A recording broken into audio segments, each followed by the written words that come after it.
Hello everyone, welcome all of you. हम पढ़ रहे थे पार्ट्स ऑफ स्पीच, जिसके अंदर हमने नाउन, प्रोनाउन और एडजेक्टिव यानी विशेषण यहाँ तक हम अध्ययन कर चुके थे। अब हम पार्ट्स ऑफ स्पीच के एक बहुत ही इम्पोर्टेंट टॉपिक वर्ब यानी क्रिया के बारे में आज अध्ययन करेंगे। तो आइए शुरू करते हैं कि वर्ब क्या होती है, इसकी डेफिनेशन के बारे में जानेंगे, इसके टाइप्स के बारे में हम जानेंगे। तो आइए, वर्ब यानी क्रिया बहुत ही इंपॉर्टेंट टॉपिक है। वर्ब जिसको हिंदी में कहते हैं क्रिया। आइए इसकी देखिए परिभाषा क्या होती है, डेफिनेशन देखिए। ए वर्ब एक क्रिया इज है या होता है या होती है। ए वर्ड यानी एक शब्द, दैट यानी जो, डिस्क्राइब्स वर्णन करता है या करती है, एन एक्शन किसी कार्य को, एक्शन का कार्य से होता है, एन इवेंट किसी घटना, और या फिर स्टेट ऑफ बीइंग, स्टेट का अर्थ होता है स्थिति, ऑफ बीइंग, ऑफ का अर्थ कार्य की होता है और बीइंग का अर्थ होता है व्यक्ति। तो स्टेट ऑफ बीइंग का अर्थ हो गया व्यक्ति की स्थिति। तो a verb is a word, क्रिया एक ऐसा शब्द होता है, दैट डिस्क्राइब्स जो वर्णन करता है। तो क्रिया एक ऐसा शब्द होता है जो वर्णन करता है, एन एक्शन किसी कार्य का, एन इवेंट किसी घटना का, और स्टेट ऑफ बीइंग किसी व्यक्ति की स्थिति का। तो क्रिया वह शब्द होता है जो किसी कार्य, किसी घटना या व्यक्ति की स्थिति के बारे में वर्णन करता है। जैसे मैं एग्जांपल के माध्यम से आपको समझाऊं, तो मैंने एक एग्जांपल बोला कि Ramesh told me an interesting story. Ramesh told me an interesting story. तो Ramesh told me an interesting story का अर्थ क्या हुआ कि रमेश ने मुझे एक रुचिकर कहानी बताई। अब इस सेंटेंस में कहानी बताने का कार्य हुआ है, यानी इस सेंटेंस में एक्शन क्या हुआ है, एक्शन मतलब कार्य, क्या कार्य हुआ है, कहानी बताने का। तो जो टोल्ड शब्द है जिसके माध्यम से बताया जा रहा है ना, टोल्ड, तो ये टोल्ड है, ये इस सेंटेंस में क्या हो गई, वर्ब यानी क्रिया हो गई, क्योंकि टोल्ड शब्द एक्शन को रिप्रेजेंट कर रहा है। फिर मैंने एक शब्द बोला, एक सेंटेंस बोला कि Ramesh is a doctor, Ramesh एक चिकित्सक है। अब रमेश का पेशा व्यवसाय क्या है कि वो डॉक्टर है पेशे से। तो रमेश इज ए डॉक्टर, अब इन दोनों की इस स्टेट ऑफ बीइंग है, ये व्यक्ति की स्थिति, व्यक्ति कौन हो गया, रमेश, उसकी स्थिति क्या है, वो वर्तमान में क्या है, डॉक्टर है।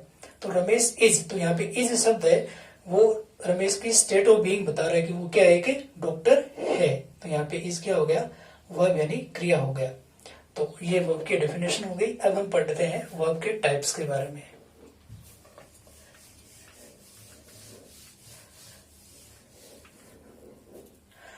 वर्ब के टाइप्स को जानने के लिए हम वर्ब का अध्ययन दो फॉर्मेट में करेंगे, ठीक है। देखिए, पहला है वर्ब का बेसिक फॉर्मेट और दूसरा है वर्ब का एडवांस फॉर्मेट। वर्ब के कंप्लीट चैप्टर को समझने के लिए हम वर्ब का दो फॉर्मेट में अध्ययन करेंगे, एक बेसिक फॉर्मेट, एक एडवांस फॉर्मेट। बेसिक फॉर्मेट से तात्पर्य ये है कि वर्ब की जो सामान्य जानकारी होती है, बेसिक जानकारी, मूलभूत जानकारी, वो हम बेसिक फॉर्मेट में पढ़ेंगे, और वर्ब की जो कंप्लीट जानकारी है वो हम उसके एडवांस फॉर्मेट में पढ़ेंगे। लेकिन आज हम सिर्फ बेसिक फॉर्मेट के बारे में ही अध्ययन करेंगे, आगे हम एडवांस फॉर्मेट पर चर्चा करेंगे। तो पहले हम वर्ब के बेसिक फॉर्मेट के बारे में पढ़ते हैं। बेसिक फॉर्मेट के आधार पर वर्ब को दो भागों में बांटा जाता है। बेसिक फॉर्मेट के आधार पे वर्ब को दो भागों में बांटा जाता है। पहला टाइप जो है हेल्पिंग वर्ब यानी सहायक क्रिया, और दूसरा जो टाइप है वो है मेन वर्ब यानी मुख्य क्रिया। हम बेसिक फॉर्मेट पढ़ रहे हैं, एडवांस फॉर्मेट में जो वर्ब के पूरे टाइप्स हैं वो बाद में हम विस्तार से अध्ययन कर लेंगे, लेकिन आज हम बेसिक फॉर्मेट पे ही चर्चा कर रहे हैं। तो बेसिक फॉर्मेट के आधार पे वर्ब को दो भागों में बांटा जाता है, हेल्पिंग वर्ब यानी सहायक क्रिया, और दूसरा है मेन वर्ब यानी मुख्य क्रिया। हेल्पिंग वर्ब को आप ऑक्सिलरी वर्ब भी कह सकते हैं, हेल्पिंग वर्ब या ऑक्सिलरी वर्ब यानी सहायक क्रिया। ऑक्सिलरी वर्ब हेल्पिंग वर्ब का ही दूसरा नाम है, और मेन वर्ब यानी मुख्य क्रिया, ठीक है। ये बेसिक फॉर्मेट के आधार पे वर्ब के दो टाइप हो गए। अब हेल्पिंग वर्ब क्या होता है और मेन वर्ब क्या होता है, इनके बारे में जानते हैं। हेल्पिंग वर्ब यानी सहायक क्रिया, इसकी हिंदी अर्थ में ही इसकी परिभाषा दिख रही है हमें। सहायक क्रिया मतलब सहायता करने वाली क्रियाएं। हेल्प यानी हेल्प का अर्थ क्या होता है? सहायता करना। तो ये वो क्रियाएं होती हैं जो सहायता करने के लिए प्रयुक्त की जाती हैं। लेकिन अब ये सहायता करती किसकी है? तो ये ध्यान दे लीजिए कि हेल्पिंग वर्ब्स का प्रयोग जो मेन वर्ब होती है, मुख्य क्रिया, उनकी सहायता के लिए किया जाता है। हेल्पिंग वर्ब्स का प्रयोग मेन वर्ब की सहायता के लिए किया जाता है। ठीक है। और मेन वर्ब क्या होती है? मुख्य क्रिया। इसकी वाक्य में मुख्य प्रधानता होती है। ये सेंटेंस के अंदर एक्शन को रिप्रेजेंट करती है, यानी उस सेंटेंस में क्या कार्य हो रहा है, क्या घटना हुई है ना, उसके बारे में हमें इंफॉर्मेशन यानी जानकारी या सूचना देती है। समझ गए आप? मेन वर्ब क्या होती है? जो सेंटेंस के अंदर एक्शन को रिप्रेजेंट करती है, किसी होने वाले कार्य के विषय के बारे में हमें बताती है। और इन मेन वर्ब की हेल्प करने के लिए हेल्पिंग वर्ब का प्रयोग यानी सहायक क्रिया का प्रयोग किया जाता है। ठीक है। अब देखिए हेल्पिंग वर्ब, ऑक्सिलरी वर्ब क्या है। तो ये जो हेल्पिंग वर्ब यानी सहायक क्रिया या ऑक्सिलरी वर्ब है, इनको भी दो भागों में बांट दिया गया है। हेल्पिंग वर्ब भी कितने प्रकार की होती हैं? दो प्रकार की होती हैं। हेल्पिंग वर्ब का जो पहला प्रकार है वो है प्राइमरी ऑक्सिलरी वर्ब, और जो दूसरा प्रकार है वो है model auxiliary verb. Helping verb को भी दो भागों में बांट दिया गया है, प्राइमरी ऑक्सिलरी वर्ब और मॉडल ऑक्सिलरी वर्ब। ठीक है। अब जो प्राइमरी ऑक्सिलरी वर्ब होती हैं, इनमें तीन वर्ब्स को शामिल किया गया है, बी वर्ब, डू वर्ब और हैव वर्ब। बी वर्ब के अंदर आने वाली जो हेल्पिंग वर्ब्स हैं वो है is, are, am, was, were. Do के अंदर डू, डज और डिड। और हैव के अंदर हैज, हैव और हैड। ये होती है प्राइमरी ऑक्सिलरी वर्ब। ठीक है। अब आगे देखते हैं modal auxiliary verb. Modal auxiliary verb में कौन कौन सी वर्ब आती हैं? Can, could, will, would, shall, should, may, might, must, ought to, used to, need और dare। ये वर्ब्स होती हैं मॉडल ऑक्सिलरी वर्ब। ठीक है। अब इनके बारे में थोड़ा विस्तार से हम बाद में पढ़ेंगे। इससे पहले हम थोड़ा मेन वर्ब के बारे में भी जान लेते हैं। मेन वर्ब के बारे में मैंने आपको बताया कि मेन वर्ब वाक्य में किसी एक्शन को रिप्रेजेंट करती है, किसी होने वाले कार्य के विषय के बारे में हमें बताती है। तो इनकी जो मुख्य पहचान होती है वो मैं आपको बता दूं कि मेन वर्ब सेंटेंस के अंदर वही होती है, जब हम उसका हिंदी में अर्थ करते हैं तो उसके अंत में हमेशा ना शब्द होता है। हमेशा क्या होता है? ना शब्द होता है। अब जैसे मैंने एक आई राइट ए लेटर, मैं एक पत्र लिखता हूं, तो राइट मीन्स क्या होता है? लिखना, है ना। तो राइट लिखना, प्ले खेलना, कुक पकाना, मैक बनाना, इस प्रकार से जिन शब्दों के अंत में ना आता है ना, वो जो होते हैं सेंटेंस के अंदर, वो शब्द मेन वर्ब के तौर पे जाने जाते हैं। ठीक है। तो ये जो मेन वर्ब है ये अपने 5 प्रकार से सेंटेंस में आ सकती है। अपने मेन वर्ब के भी 5 प्रकार होते हैं, वर्ब की फर्स्ट फॉर्म, वर्ब की सेकंड फॉर्म, वर्ब की थर्ड फॉर्म। वर्ब की फर्स्ट फॉर्म में आईएनजी जोड़ देंगे तो आईएनजी फॉर्म, और वर्ब की फर्स्ट फॉर्म में एसएस फॉर्म जोड़ देंगे तो वर्ब की एस या ईएस फॉर्म। मेन वर्ब वाक्य में 5 प्रकार से प्रयुक्त हो सकती है, first form, second form, third form, ING form और एस या ईएस फॉर्म। जैसे हम एग्जांपल लेते हैं, मैंने एग्जांपल जैसे राइट कर लिया था हमने, राइट लिखना, अंत में ना शब्द आ रहा है, इसकी सेकंड फॉर्म हो जाएगी रोट, थर्ड फॉर्म हो जाएगी रिटन, आईएनजी फॉर्म हो जाएगी राइटिंग और एसएस फॉर्म क्या हो जाएगा? राइट्स। इस प्रकार ये 5 प्रकार से सेंटेंस के अंदर आ सकती है।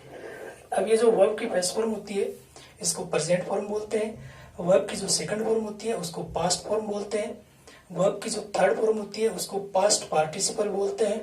वर्ब की जो आईएनजी फॉर्म होती है उसको प्रेजेंट पार्टिसिपल बोलते हैं। और पांचवा जो प्रकार है वो वर्ब का एसईआईएस प्रकार होता ही है। इस प्रकार से ये वर्ब के 5 प्रकार हो गए। कौन सी वर्ब के? मैन वर्ब के। ठीक है, ये होते हैं मैन वर्ब। तो जैसे write, play, make, cook, teach, read, go, है ना। राइट लिखना, प्ले खेलना, मेक बनाना, कुक पकाना, टीच पढ़ाना, रीड पढ़ना, गो जाना। सब अंत में क्या आ रहा है? ना आ रहा है। इनके फिर 5 प्रकार बन जाते हैं, first form, second form, third form, ING form और एस या एस फॉर्म। ये होती है मैन वर्ब। अब हेल्पिंग वर्ब के बारे में जानते हैं फिर से। अब देखो, हेल्पिंग वर्ब को 2 प्रकार में बांटा गया, प्राइमरी ऑक्सिलरी वर्ब और मॉडल ऑक्सिलरी वर्ब। अब हेल्पिंग वर्ब को 2 भागों में बांटने का भी कोई कारण है। तो क्या कारण है देखिए। तो जो प्राइमरी ऑक्सिलरी वर्ब होती है ये संख्या में 11 है और मॉडल ऑक्सिलरी वर्ब ये संख्या में 23 है। टोटल मिलाकर कुल हेल्पिंग वर्ब की बात करें तो कितनी होती है? 24, है ना। तो 2 भागों में बांट दिया, प्राइमरी ऑक्सिलरी वर्ब और मॉडल ऑक्सिलरी वर्ब। अब देखो, प्राइमरी ऑक्सिलरी वर्ब अलग है, मॉडल ऑक्सिलरी वर्ब अलग है। इनको अलग करने के पीछे क्या कारण था? तो ये जो प्राइमरी ऑक्सिलरी वर्ब होती है, is, are, am, was, were, do, does, did, has, have, had, इनका आप प्रयोग हेल्पिंग वर्ब और मैन वर्ब दोनों वर्ब के रूप में कर सकते हो। ध्यान से सुनना इस बात को आप कि is, are, am, was, were, do, does, did, has, have, had, इन वर्ब्स का प्रयोग आप वाक्य में हेल्पिंग वर्ब और मैन वर्ब दोनों के रूप में कर सकते हो। और जो मॉडल ऑक्सिलरी वर्ब है इसमें can, could, will, would, shall, should, may, might, must और आउट टू, यहां तक जो वर्ब है ये मॉडल तो है ही है, क्योंकि इस नाम दिया ना मॉडल ऑक्सिलरी वर्ब, मॉडल तो है ही है।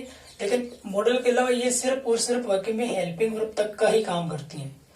Can, could, will, would, shall, should, may, might, must और आउट टू, यहाँ तक की जो वर्ब्स है मॉडल ऑक्सिलरी वर्ब में ये मॉडल तो है ही है और वाक्य में सिर्फ और सिर्फ किसका काम करती है? हेल्पिंग वर्ब का ही काम करती है।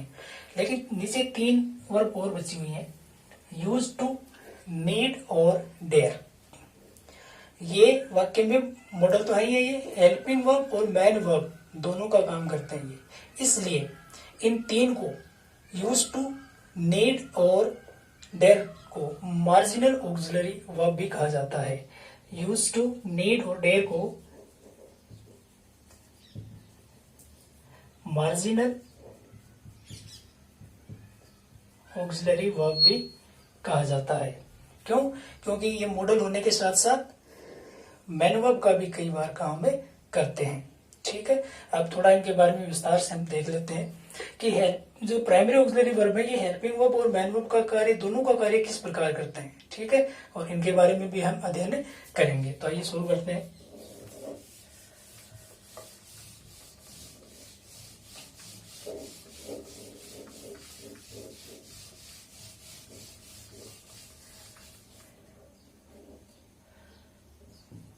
हेल्पिंग वर्ब के बारे में जान लेते हैं पहले। तो हेल्पिंग वर्ब को 2 भागों में बांट दिया, प्राइमरी ऑक्सिलरी वर्ब और दूसरा मॉडल ऑक्सिलरी वर्ब। तो प्राइमरी के अंदर जो बी के अंदर 3, 4, 5 ये वर्ब है, इज, आर, एम, वाज, वर, और डू के अंदर डू, डज और डिड, और हैव के अंदर हैज, हैव, हैड।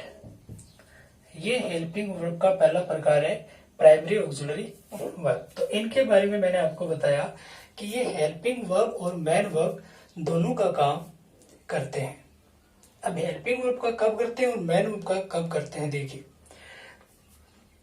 यदि ये जो वर्ब्स हैं, यदि ये वाक्य में मैन वर्ब से पहले प्रयुक्त होती है तब तो ये हेल्पिंग वर्ब कहलाती है। मैन वर्ब जैसे अभी हमने पढ़ा था। अब मैं एक सेंटेंस लिख रहा हूं यहाँ पे, जैसे इज है, तो देखिए कि Ramesh is writing a letter. तो रमेश जो शब्द है वो वाक्य में क्या हो गया, सब्जेक्ट। इज क्या है यहाँ पे, हेल्पिंग वर्ब। राइटिंग क्या है, मैन वर्ब। और ए लेटर क्या हो गया, ऑब्जेक्ट। अब राइट मीन्स लिखना होता है, सबको पता है, पॉइंट में ना आ रहा है। इसके 5 प्रकार हो गए मैन वर्ब के, first form, second form, third form, ING और एसईएस। तो ये मैन वर्ब का कौन सा रूप है यहाँ पे, आईएनजी। तो इस मैन वर्ब से पहले प्रयुक्त हुआ है इज। तो मैंने क्या बताया कि ये जो शब्द है is, are, am, was, were, do, does, did, has, have, had, यदि ये मैन वर्ब से तुरंत पहले प्रयुक्त होते हैं तब तो ये क्या कहलाते हैं, हेल्पिंग वर्ब यानी सहायक क्रिया कहलाते हैं। तो ये मैन वर्ब से पहले इज आया तो ये इज यहाँ पे क्या है, हेल्पिंग वर्ब है। लेकिन अभी मैं जैसे रमेश का ही एक एग्जांपल दूं कि Ramesh is a doctor. Ramesh is a doctor, Ramesh एक चिकित्सक है।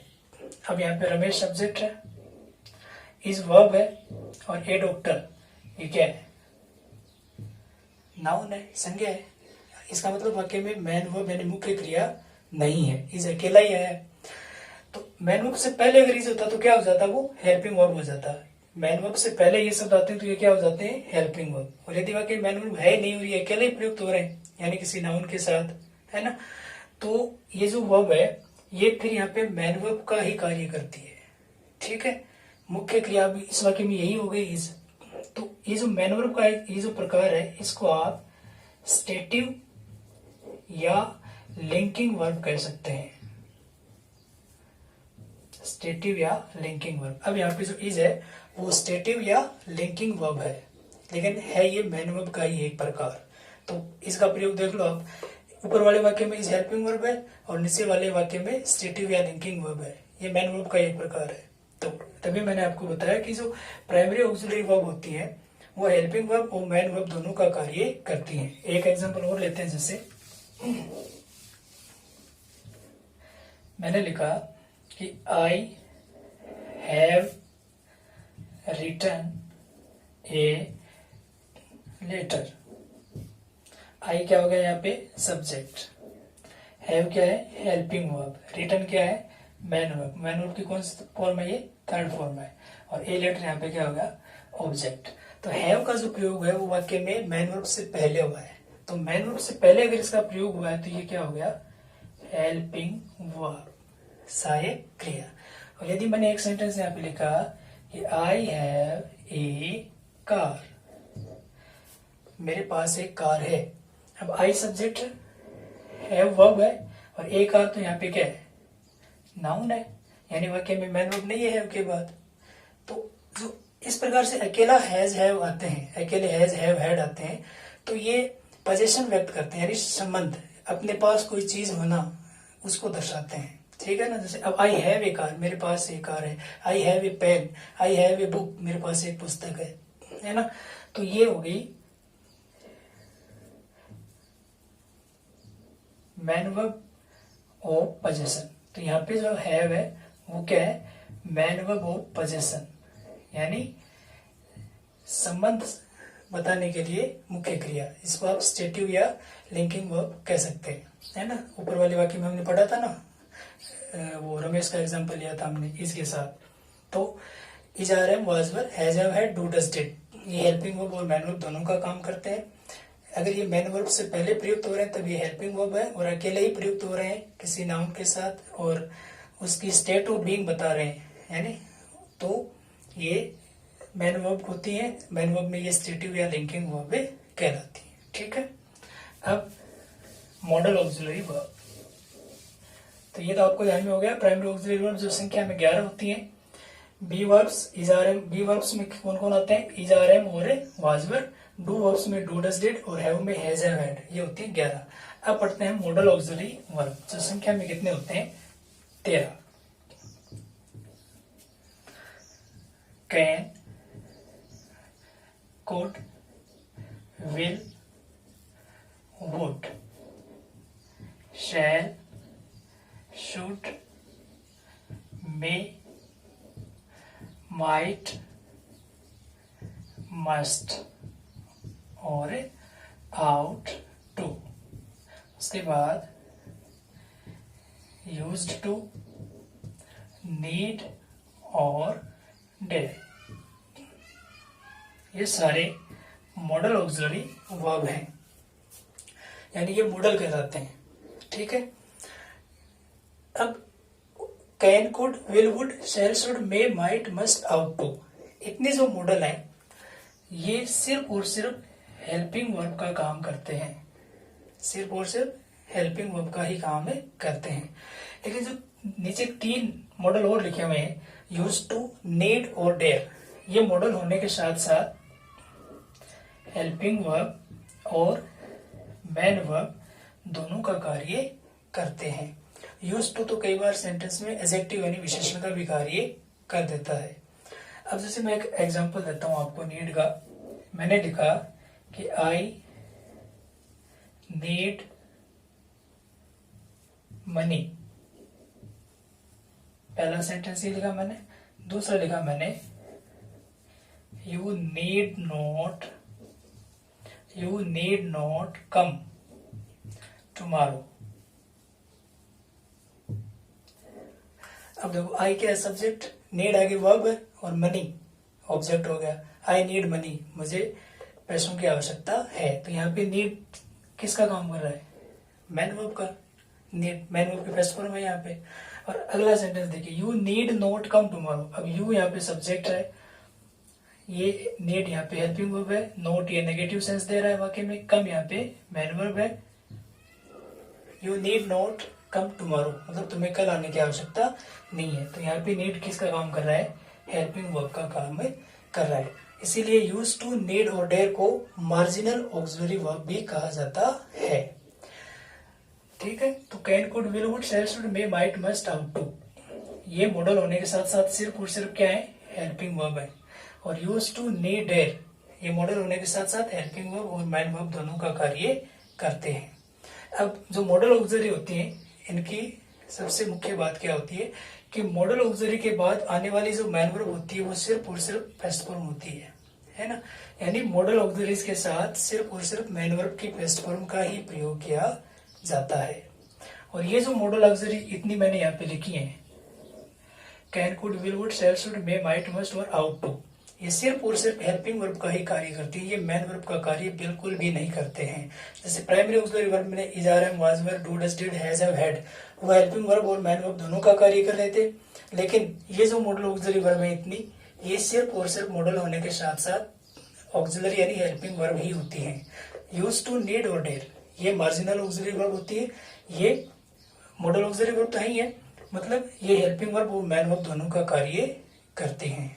ठीक है, तो ये आज हमने जो पढ़ा था ये था वर्ब का बेसिक फॉर्मेट, यानी वर्ब को बेसिक फॉर्मेट के आधार पर 2 भागों में बांटा जाता है, हेल्पिंग वर्ब या ऑक्सिलरी वर्ब यानी सहायक क्रिया, और दूसरा मैन वर्ब यानी मुख्य क्रिया। हेल्पिंग वर्ब का प्रयोग सिर्फ और सिर्फ मैन वर्ब की सहायता के लिए ही किया जाता है। यदि ये जैसे मैंने अपने प्राइमरी ऑक्सिलरी वर्ब में पढ़ा था इज, आर, एम, वाज, वर, यदि ये मैन वर्ब की हेल्प कर रही है तब तो ये तभी हेल्पिंग वर्ब है। अब रमेश इज डॉक्टर, इस वाक्य में मैन वर्ब है ही नहीं, तो इस हेल्प किसकी कर रहा है, नहीं कर रहा ना, वहां पे मैन वर्ब की हेल्प है ही नहीं वाक्य में, मैन वर्ब तो करेगा किसकी, तो वहां पे इज हेल्पिंग वर्ब नहीं है, समझ गए आप। वहां पे वो मैन वर्ब का ही काम कर रही है। मैन वर्ब के अंदर स्टेटिव या लिंकिंग वर्ब, ये जो स्टेटिव लिंकिंग है ना, ये आगे हम वर्ब के एडवांस फॉर्मेट में पढ़ेंगे। एडवांस फॉर्मेट में बहुत सारे प्रकार होते हैं, finite, non finite, transitive, intransitive, वो हम एडवांस में पढ़ेंगे। तो ये सिर्फ बेसिक था, helping verb, man verb. Helping verb में दो प्रकार हो गए, प्राइमरी ऑक्सिलरी वर्ब और मॉडल ऑक्सिलरी वर्ब। संख्या कितनी होती है, कुल मिलाकर 24 होती है, जिसमें प्राइमरी 11 होती है और मॉडल 13 होते हैं। और मैन वर्ब जो सेंटेंस के अंदर क्या करता है, किसी एक्शन को रिप्रेजेंट करता है, यानी किसी कार्य के होने के विषय के बारे में हमें बताता है, जो 5 प्रकार से, जिसके 5 टाइप होते हैं मैन वर्ब के। वर्ब की first form, second form, third form, ING form और एस या ईएस फॉर्म। जो वर्ब की फर्स्ट फॉर्म होती है उसको प्रेजेंट फॉर्म बोलते हैं, जो सेकंड फॉर्म होती है उसको पास्ट फॉर्म बोलते हैं, और जो थर्ड फॉर्म होती है उसको पास्ट पार्टिसिपल बोलते हैं, जो आईएनजी फॉर्म होती है उसको प्रेजेंट पार्टिसिपल बोलते हैं, और जो आईएनजी एसएस फॉर्म होता है वो उसका 5वां प्रकार होता ही है।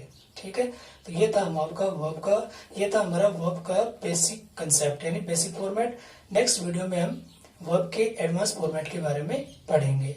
ठीक है, तो ज्यादा से ज्यादा इस वीडियो को शेयर करें, लाइक करें, और यदि अभी तक आपने सब्सक्राइब नहीं किया चैनल को तो प्लीज एक बार सब्सक्राइब करें और बेल आइकन को भी जरूर प्रेस करें।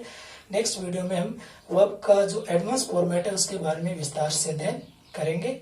ठीक है, थैंक यू।